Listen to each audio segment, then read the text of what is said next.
We'll be starting very shortly. Just want to welcome each of you here. We'll start in about approximately 2 minutes.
So excellent. We're going to begin. So good afternoon. Thank you for joining us today. My name is Nahaka McFadden, and I'm from the National Guard Bureau Public Affairs Office, and I'm going to be moderating this media roundtable on the National Guard's support to DC law enforcement and the inauguration.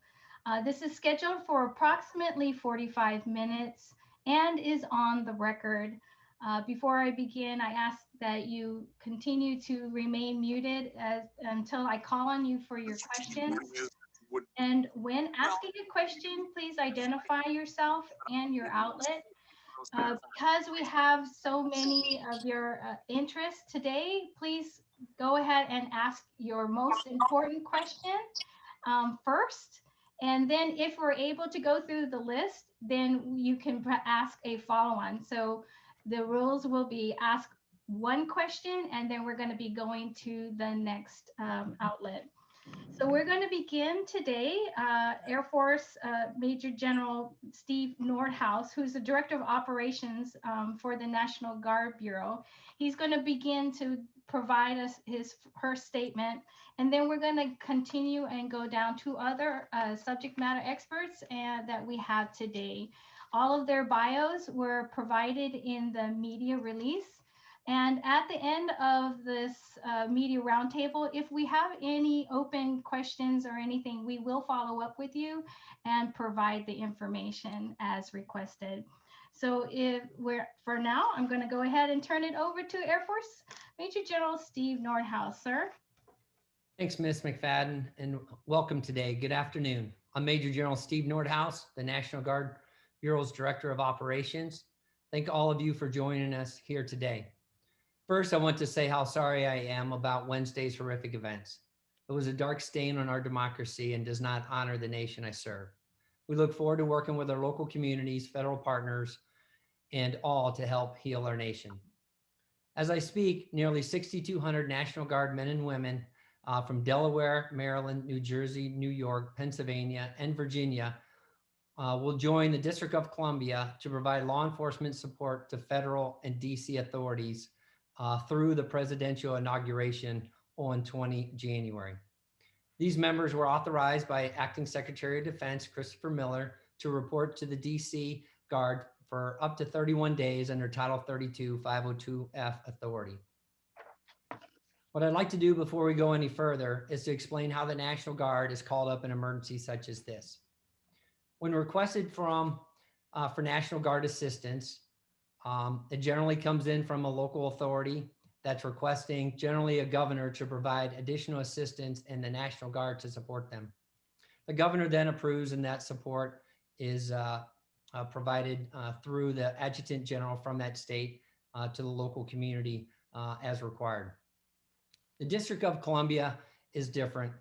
It does not have a governor, so that would be under Mayor Bowser, or a federal agency asks for a request.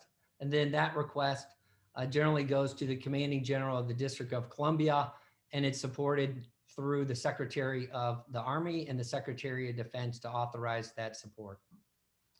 With us today, we have Army Major General Tim Gowan, the Adjutant General for the state of Maryland. Also with us is Army Brigadier General David Wood. He's the director of the Joint Staff from Pennsylvania, and Army Colonel Lisa Howe, the interim adjutant general for the state of New Jersey. At this time, I'd like to open it up to the first question. Sir, we're going to first have Major General Timothy Howe Gowan to provide any of his statements first. Okay, thank you. Thank you, sir. Yeah, good afternoon, everybody. Again, I'm Tim Gowan. I'm the Adjutant General of the state of Maryland. The Maryland National Guard is a dual mission: here at home, protecting the homeland, and abroad, fighting America's wars. And we are also, as always, a community-based force. Sometimes that community is local, as with our COVID-19 mobile vaccination support teams, which we've been working diligently here in Maryland over the past several days. And sometimes that community stretches across state borders, and we're called upon to help provide our neighbor communities the same support that we have to provide our own states in times of need. At Governor Larry Hogan's direction, I have deployed 500 of Maryland Army National Guard soldiers assigned to the 58th Troop Command to respond to the crisis in Washington, D.C. The 58th Troop Command has a role of serving as the Maryland National Guard's reaction force. As such, they are well-trained and ready to support missions of this nature. These dedicated military professionals have joined the D.C. National Guard's forces to restore and maintain peace and order within the capital area. At the direction of the governor, our soldiers will support law enforcement as needed and as long as needed. They're serving in a Title 32 federal active duty status under the command and control of the D.C. National Guard, and we're performing this sacred mission entrusted to us, protecting the community and assisting civil authorities. This is what we do. This is why we serve. Thank you. Thank you, sir. General Wood, do you have some statements? Yeah, good afternoon. I'm Brigadier General Dave Wood. I'm the Director of the Joint Staff for the Pennsylvania National Guard. On behalf of the citizen soldiers of Pennsylvania, thank you for this opportunity to participate. We are one of the largest and most deployed guards in of the states, and it's not surprising that Pennsylvania was tapped to take part in this mission. Most of our soldiers and airmen that we are sending to the District of Columbia were already scheduled to go there to provide support for the upcoming presidential inauguration. We've done this every 4 years since 2005. So this is something that we in Pennsylvania, we're used to doing. We understand how the District of Columbia, the DC National Guard works, and we understand how the DC Metropolitan Police work. Our plans were already in place to move troops, vehicles, and equipment to the National Capital Region, and moving this timeline up for the 7 or 8 days, it really wasn't that difficult for us to do. Our members are well trained to assist our communities, our Commonwealth, and our nation, and are familiar with this type of mission. We've been called upon to conduct similar missions to assist law enforcement in Philadelphia just this past summer. We were at the DC National Convention in Philadelphia in 2016, and of course, we were at the Papal Visit in 2015. So we feel very comfortable in this mission. We know that we are here to protect our citizens, and we thank you for the opportunity to take part in this call. Thank you, sir. And Colonel Howe? Good afternoon, everyone. I'm Colonel Lisa Howe, the Interim Adjutant General for New Jersey. As Major General Nordhaus said, mentioned earlier, that New Jersey is participating in this mission in Washington, D.C.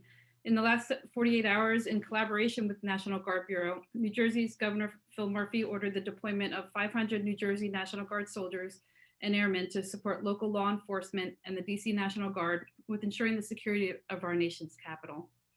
Our soldiers and airmen will be on the ground in the next few days.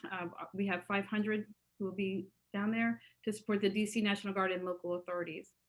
These are some of the same New Jersey National Guard members who deployed to DC over the summer last year to support the providing security and protecting our precious national monuments. They're also some of the same National Guard members who spent much of last year supporting New Jersey's COVID-19 pandemic response, and over 1,000 soldiers and airmen supported in various COVID-19 missions throughout the state. I'm so proud of our airmen and soldiers who have volunteered to step up to support our fellow citizens in Washington, D.C., as we are neighbors helping neighbors. Thank you. Thank you so much, each one of you. Let's go ahead and we're going to begin taking questions. And we're going to start with Associated Press, Lita Baldor. Lolita? Hi, yes, thanks so much. This question is for the generals and the colonel from the states. How concerned are you about the safety of your Guard members as they come into DC, considering the riot earlier this week? And what, if any, non-lethal or other weapons or protective gear are you hoping or asking that they be allowed to use or have? Thank you so much. General Gowan, would you like to begin, please? Yeah, sure. So my guys are pretty well experienced, unfortunately, in this mission set. We started Governor Hogan's tenure with the civil unrest in Baltimore, and we've been pretty well on top of that mission set ever since. So, and in fact, this is the second time in the past, 6 months that Maryland National Guard soldiers have deployed to DC. So I think your question is, am I concerned about their safety? I'm not. I'm always concerned about the safety of my soldiers. And however, I think we've done everything we can to mitigate that risk. We are well trained in the mission. We have the equipment needed to protect them. They have very strong leadership there under the DC National Guard, and they have a great plan. And my soldiers on the ground are some of the best in the nation, especially at this mission set. So I'll be happier when they're home, but I think we've done everything we can to make sure that they're in the best posture possible. Over. General Wood, would you like to add a little bit to that? Yeah, I mean, what General Gowan said, that says correct. Look, when we deploy with our equipment that we need to do the job. There's no hiding the fact that soldiers and airmen do have lethal force with them. How that rules of the use of force are engaged is just dependent on the scenario and on the situation. We are going to try to de-escalate as much as we can. DC this past summer did a great job of being able to de-escalate without having to have soldiers armed. In Philadelphia, our soldiers were armed. Again, we were able to de-escalate issues, and we didn't have any issues. So, we're not going to put away the equipment that we have. We're going to bring it with us, and the way we deploy it will be based on the situation and based on the commander's intent. So, but again, like General Gowan said, our soldiers are very well trained. They understand what their job is to do. Their job is not to be out front. Their job is to support law enforcement. The police, our law enforcement agencies, they'll take care of arrests, detentions, things like that. Our soldiers are just there to provide that additional backup. Thank you, sir. We're going to continue on. CBS News, David Martin, are you there? Yeah, I wonder if you could go back to the original request from DC Mayor Bowser to the DC National Guard. What support did she ask for on December 31st? And how did that change between December 31st and this Wednesday? General Nordhaus, would you like to provide some overarching messaging? My understanding was that on the commanding general for the DC National Guard received that on or about 31 December. I believe the number was for 340 National Guard members, and I believe that was approved early the week prior to Wednesday, so around Monday for that support. I don't have any other information than that, sir. So you don't know what was initially requested.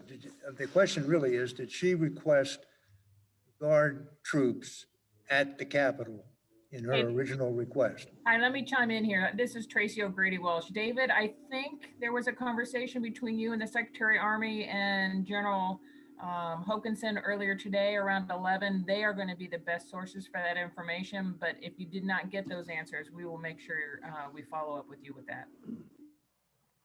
Hey, thank you so much. Thanks. So next we're going to Reserve and National Guard. Bianca, are you there, Bianca? Yes, ma'am. What impact, if any, did the recent events at the Capitol have on your planning and guidance ahead of the inauguration? Did it change the trajectory or the guidance you're giving personnel in any way? General Wood, would you like to start first? Sure. As I said earlier in my earlier remarks, we've been involved with the inauguration and supporting the DC Guard for many years, and we've got approximately 1,000 troops that we were scheduled to send down for the inauguration. Basically, we've been asked to send those 1,000 troops down early, and that's really what our plan's going to be. So there really wasn't a whole lot of impact from an operational standpoint for us. Obviously, these are citizen soldiers. These are soldiers that are reservists that have jobs, and obviously that longer deployment, puts some challenges on those soldiers, airmen, and their families. But they are all they're used to that, and obviously we, as the leadership, will do what we can to ensure that if there are hardships and things like that, we'll take care of those service members. But really, I think I would probably say across the board for all the states that were planning to come, and that includes Maryland, Delaware, all of the states here in FEMA Region 3 and Region 2. I don't think the operational tempo really changed that much. Over. Colonel Howe, do you have anything else to add? Not a whole lot. Just New Jersey also is. This is a recurring mission for us to support the inauguration. This current events just increased New Jersey's commitment to assist. Thank you. Moving on, we have Reuters. Idris, are you there?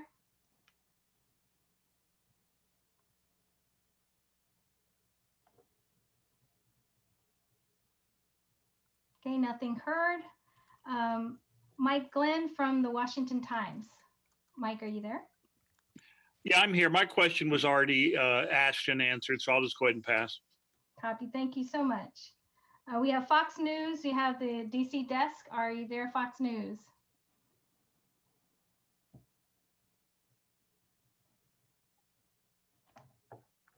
Nothing heard. WUSA 9 TV, Kolbie Satterfield. Kolbie, are you there? Hi, yeah, I'm here. It goes back to the DC timeline, really just trying to figure out how the National Guard came into DC to protect the Capitol. When did the calls come and from who, and who gave the okay for that is what really trying to pin down, if anyone can do that. And then a follow-up question to that will be, how many guardsmen are typically in DC for the inauguration? Is that going to be more this year? And is inauguration going as planned in terms of security, of course, because there's that 7-foot fence around? Thank you. General Nordhaus, would you like to begin? You have to. Yes, sorry. I'd like to begin with the timeline. So when the events unfolded on Wednesday, calls began to be received from the National Guard Bureau and the chief of the National Guard Bureau when he heard that the mayor had reached out to, I believe it was Maryland and Virginia, and the Secretary of the Army. Then decisions were made within those states. I'll refer back to those states. I'll come back to Brigadier or Major General Tim Gowan for information on that.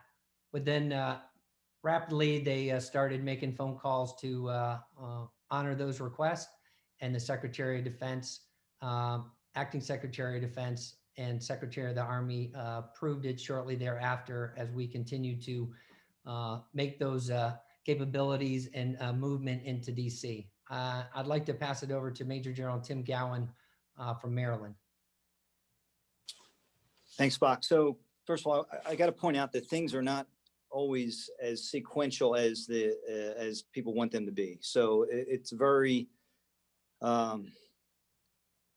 there's a lot going on. I think my phone at between the hours of 14:30 and I don't know, 1 o'clock in the morning when I finally went to bed, I was never not on the phone. And I have several chains of command to deal with in a conversation like this. So getting to the specifics of the question, what is the timeline? The first time I had any specific calls was somewhere around 1,500 with the governor's office. And from that, it was just kind of a, how goes it? What are you guys hearing? And at that point, I heard from the governor's chief of staff that she had heard from DC mayor's chief of staff that they wanted National Guard. Well, they don't have the authority to ask for National Guard. That doesn't mean that, you know, they don't deserve it. It just means they don't specifically have the authority. It's got to go through Secretary of Defense. So we are working that channel. Had another call with the governor shortly after that, and that's when the governor said, well, get ready to go, get your guys, call them up, put them on state active duty if you have to.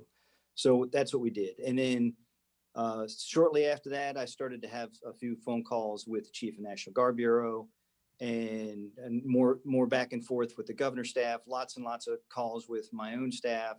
And at 17:30, we finally received official notification from Secretary of Defense that we can move our guys into DC on 502F orders. And that's what we needed. So we started to prepare. We moved at the governor's orders. Everything was, we had soldiers moving towards the armory and got the go ahead that we knew the mission was to go into DC as of 17:30. And by 2300, that's 11 o'clock PM, I had all my soldiers in the armory ready to go, standing by for DC to accept them. They weren't ready to accept them till the next morning. And frankly, you've got to also remember something about the National Guard is that these guys were all civilians working at their civilian jobs all day long. It would have been very high risk for me to send them through the night after having worked all day long and ran to the armory to send them to a city where they weren't necessarily ready to accept those forces yet. So the best thing to do is for us to wait till the next morning, and then first thing in the morning they were there. And that, in terms of National Guard response, is lightning fast. That we are not a first response force. We're not the fire or police. We're generally, we advertise about a 12-hour response time for just our first tier of forces. We were ready to go within 8 hours, and we're pretty proud of that. Over. Thank you, sir. I want to point out that in the chat, we did drop a link to the Secretary of the Army statement, and you may see that there's more information there that might be of use and answered those particular questions. We're moving on. Political, Lara Seligman, are you there?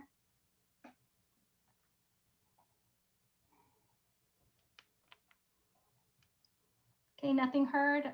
Tara Kopp from McClatchy.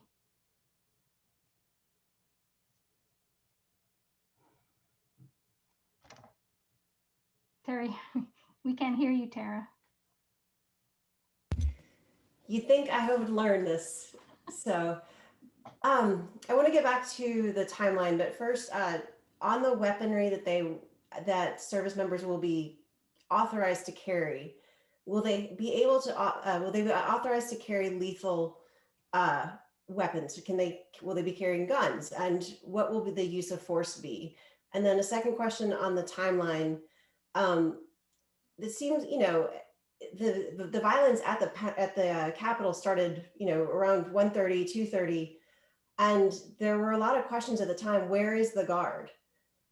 Just wondering what that makes you guys feel, and whether there should have been maybe some troops put in pre-positions to respond to that. Thanks for the question. Colonel, how would you like to start from your perspective, New Jersey? As far as the firearms, I'm not sure it's not appropriate for us to go into details for protection of our Guard members on the use of force. And as far as the timeline for New Jersey, we were, because Maryland and Virginia were already the first to be asked, we were a couple hours behind, but probably around 1900-ish. In conversation with the governor's office and National Guard Bureau is when we decided that we would have troops ready to go. Thank you. General Wood, would you like to add a little bit more to that? Well, again, in terms of describing the rules for the use of force, I mean, we just don't advertise that. I mean, it doesn't make sense to do that because it puts our service members in some degree of jeopardy. If you see soldiers that are working that have weapons, they are there with weapons because they have been authorized to do so by their chain of command. If they don't have weapons, they are there because they have been authorized to not have weapons there. And that's basically it. I mean, you know, these are soldiers and airmen. They're trained and you know, you don't send firemen into a fire without all their equipment. So having that equipment available is part of what we do, and how we use it is part of our business. And that's how we do that. In regards to pre-positioning and being prepared, you know, I can tell you, we have been working, Pennsylvania, Maryland, New Jersey, all of us here have been having operational synchronization meetings, working groups with the Washington, D.C. National Guard in preparation for PI 59, the inauguration. We have been working through all of these steps, and each of us in our own home states have been working through the whole entire election process, from election day through the electoral college day through the certification days. And we've been looking at, you know, using the law enforcement analysis that's been given us, you know, that's been driving whether we need to be pre-positioned or not. I would say that in understanding what the decisions were made in terms of pre-positioning here in the District of Columbia, that would be a question for the National Guard. And I do know that we have been working very closely, or when I say National Guard, the District of Columbia National Guard, who has been working very closely with the DC Metropolitan Police. So, you know, I think we're very comfortable that what we were anticipating to have in our presence, you know, their timelines were sound. And sometimes these things just happen. Over. Thank you so much, sir. Moving on, we got ABC News, Luis Martinez. Hi, can you wait a minute? I'll enable my video here. Please stand by. Thanks for your patience. You're good. There we go. Good afternoon. Thanks for doing this, gentlemen. A question about the perceptions of what the National Guard is. And perceptions of, I heard the general there from Maryland talk about,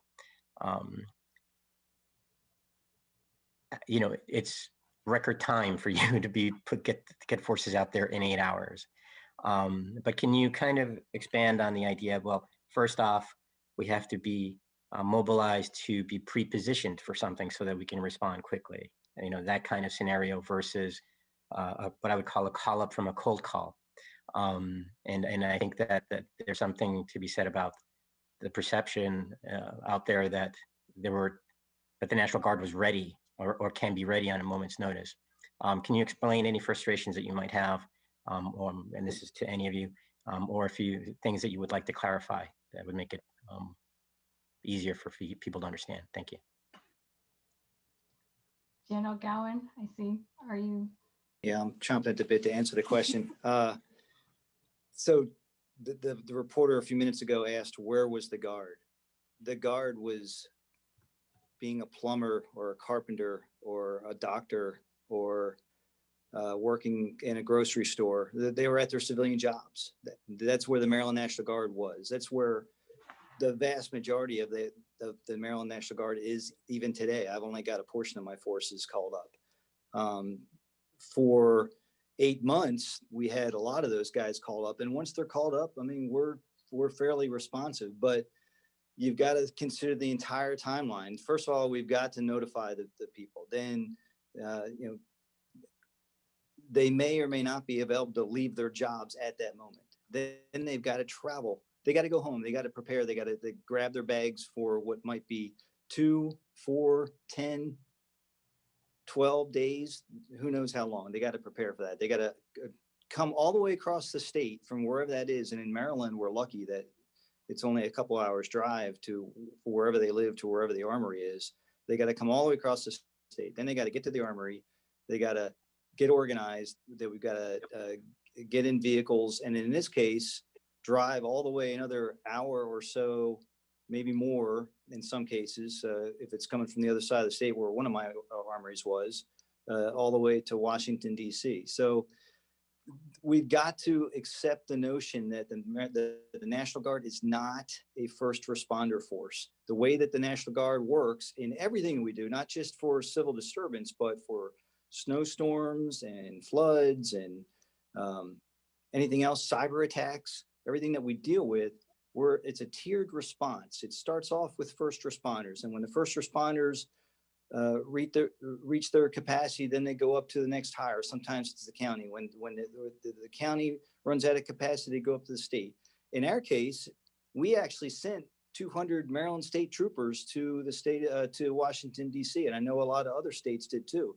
That's the proper response, to use the law enforcement activity all the way to its maximum capacity. And when that's reached, that's when you call in the National Guard. So for various entities, people out there to assume that the first response is to bring in the Guard, I think we've got to re-educate the people how this works. Over.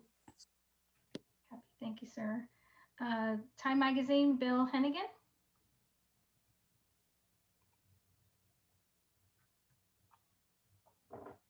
Hello, Bill.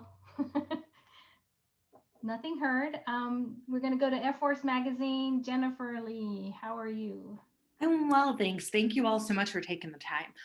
My question is really aimed at getting a better feel for the Air National Guard's specific role in this response. So for the state leaders, I'm hoping that you could kind of elaborate on how many approximately or specific, whatever OPSEC allows, forces from your Air National Guard wings are being mobilized as part of this response.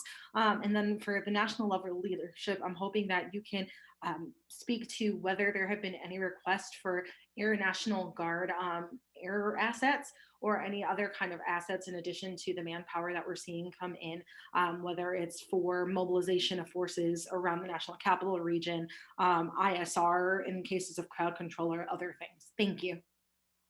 Colonel Howe, would you like to begin? Sure. For New Jersey, of our total 500 service members going down, 100 are from the Air National Guard, from our 177th Fighter Wing and our 108th Wing. There are security forces, so they will be there to join the rest to provide security. Thank you.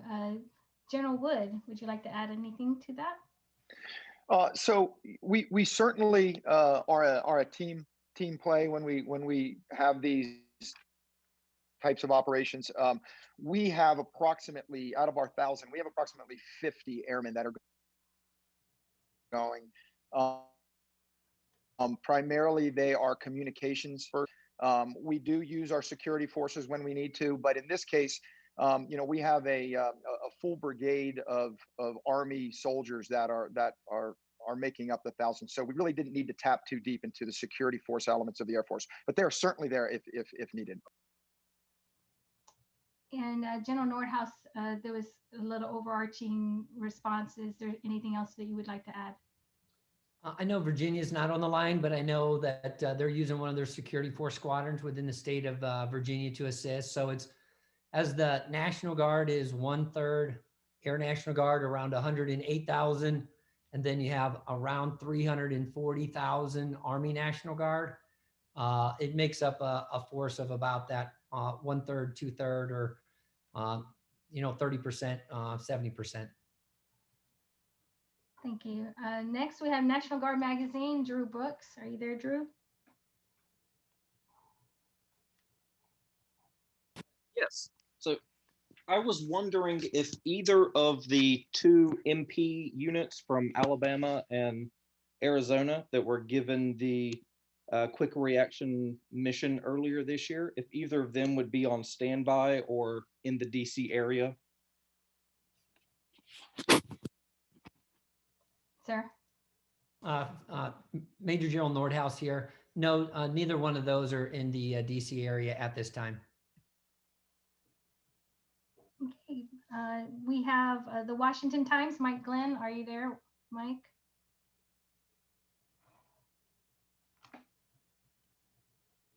Okay, I'm sorry, hold on. Yeah, I have a question. Abraham Ashley, Washington Examiner.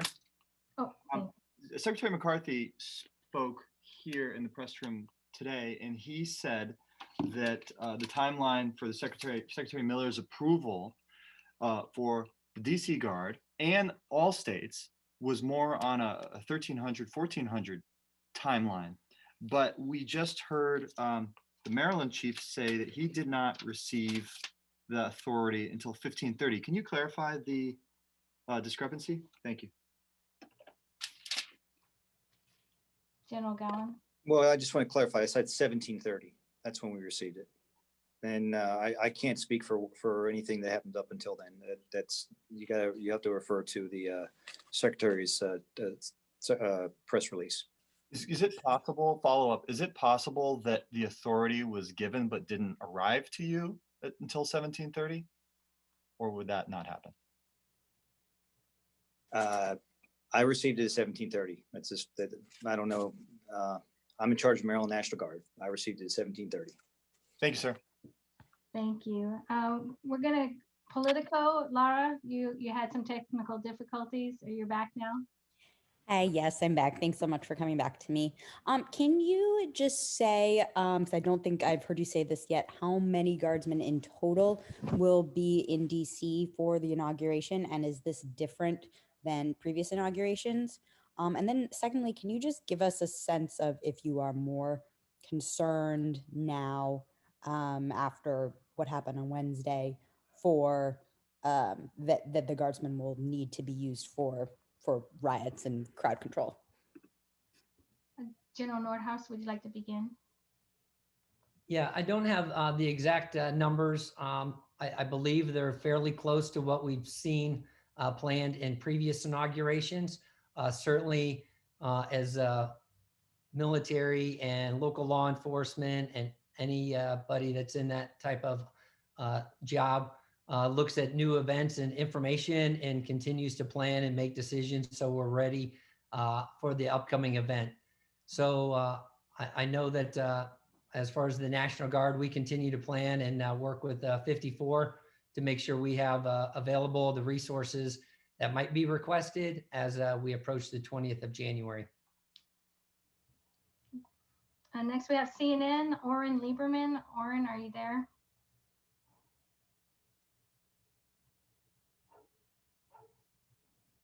Nothing heard. CBS News, Kevin McCarran.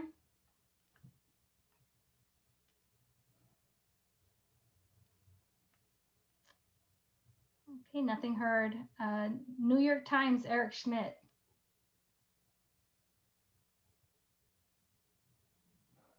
All right. Washington Post, Dan Lamont. Yes, thank you.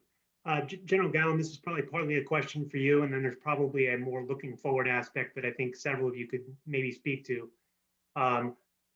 Governor Hogan was talking yesterday about your calls to, it sounded like the National Guard Bureau, despite the authority being with the Army Secretary and the Defense Secretary. What actually happened there, and was there confusion over who should have been called or how that worked? And then looking forward, there was confusion, I think, pretty obviously through the afternoon in terms of where the Guard could be, whether the Guard was available, whether the Guard could be on Capitol Hill, that sort of thing. How do we make sure this sort of thing doesn't happen again? Thanks. Yeah, so I think I had I think 2, maybe 3 calls with General Hokanson between the time when I first spoke with the governor and when we finally got the orders permitting us to deploy to DC. And the first call was because General Hokanson and I also had heard on the news that Maryland was going into DC. And he's like, what have you heard? I'm like, nothing, sir. What have you heard? And he's like, well, we'll get back to you. But so we just confirmed with each other that we had heard that on the news and that it must have been wrong because it didn't come from him and it didn't come from me. So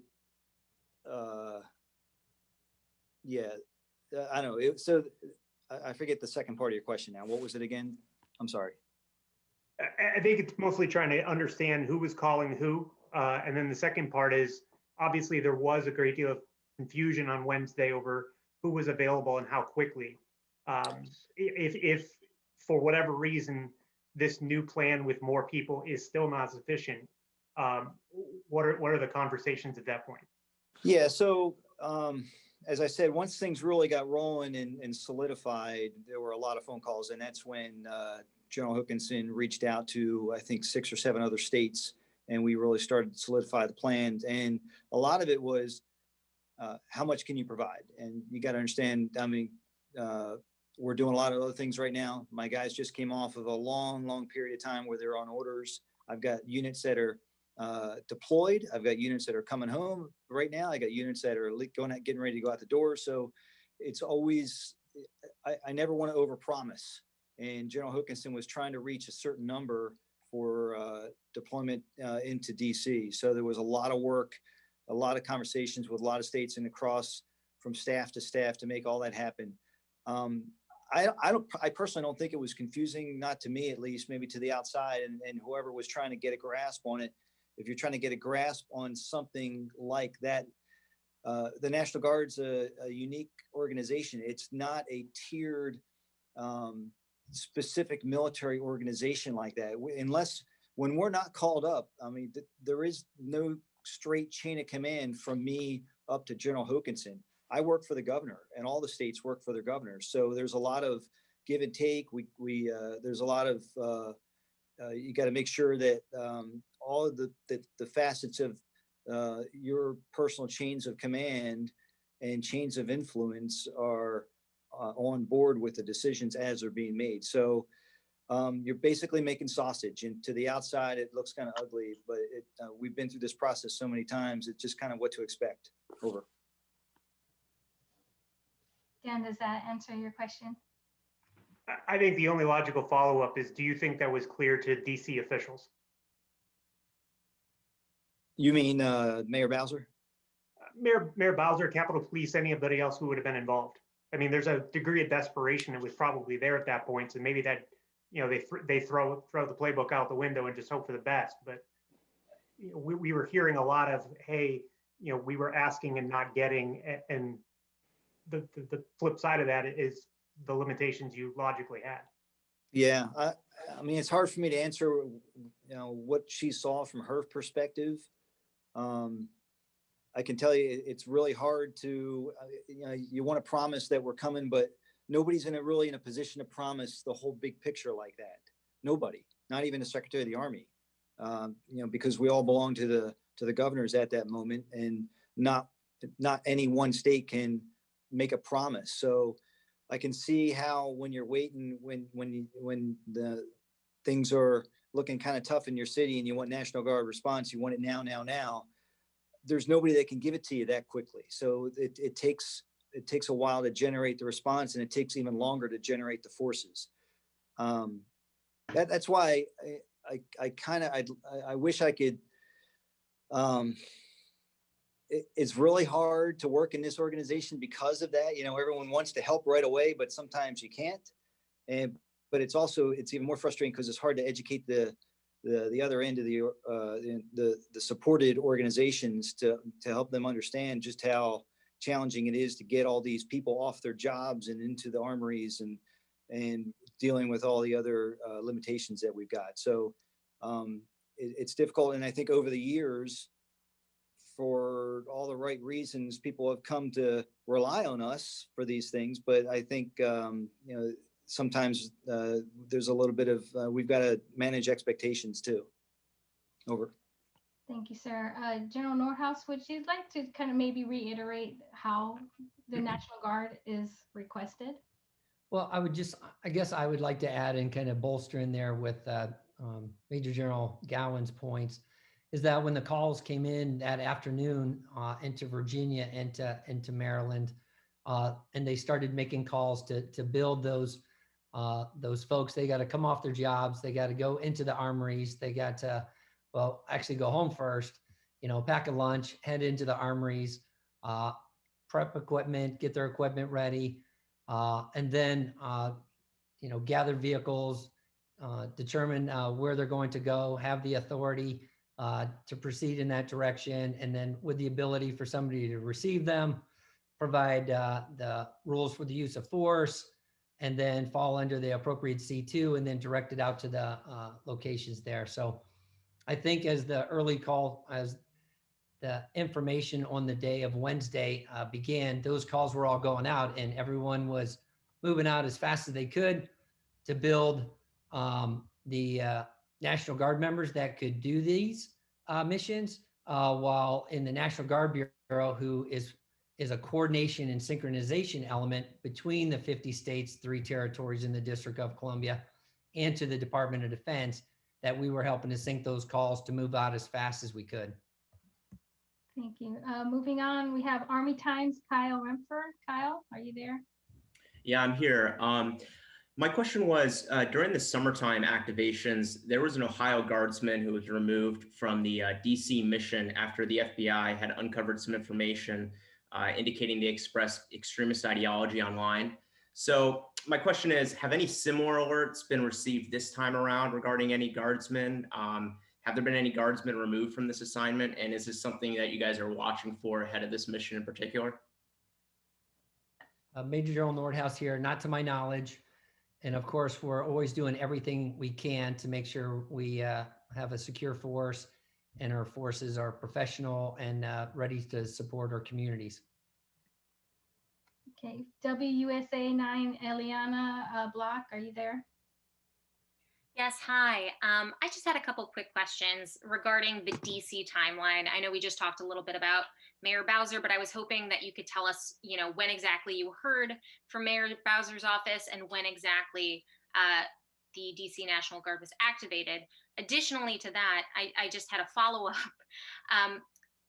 I've heard from Hogan and from Mayor Bowser talking about how they had initial requests that were quote unquote denied. Can you talk a little bit to that as well? General Nordhaus, would you like to start? Yeah, as far as the last part of your question, to my knowledge, there was an initial request into Major General Walker, and then that went up through the appropriate approval process through Secretary of the Army. It was discussed between the 31st and a few days prior to the event, and it was approved. And to my knowledge, the things that were asked for were approved. And as far as the timeline, I'd have to go back and refer to the Secretary of the Army's timeline and statement. Okay, Idris, you're back on with Reuters. Go ahead, Idris. Hey, can you hear me? Yes. Yeah, I just wanted to quickly ask 2 quick questions. Firstly, what is the intelligence picture that you're seeing or that's being shared with you for the coming few weeks in terms of crowds? Is the expectation there will be more violence? And there was an AP story with the Secretary of Army saying the military was considering allowing Guard troops to be armed. Is that something you're discussing or is under consideration right now? As part of your first question, Major General Nordhaus here, that part as far as intelligence, it really goes through the federal agencies and local law enforcement to have that. So I can't speak to that. And on the second part, that would be under the commander's intent based on the situation, and those determinations will be made as the situation dictates. Okay, we have Breitbart News, Christina Wong. Christina, are you there? Oh, nothing heard. Task and Purpose, Haley.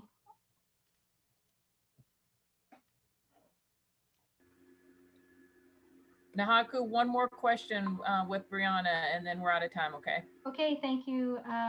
Brianna, then. Hi, thank you guys. Hey, how's it going? Thanks for putting this on. I just wanted to clarify one thing. Who made the initial call during the chaos at the Capitol? Was it the mayor's office or was it Capitol Police?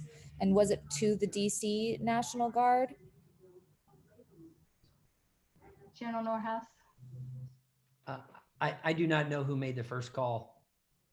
And I received a call at the time that from the joint staff saying that they had heard that there was a call from the Virginia or from the mayor to the governor of Virginia.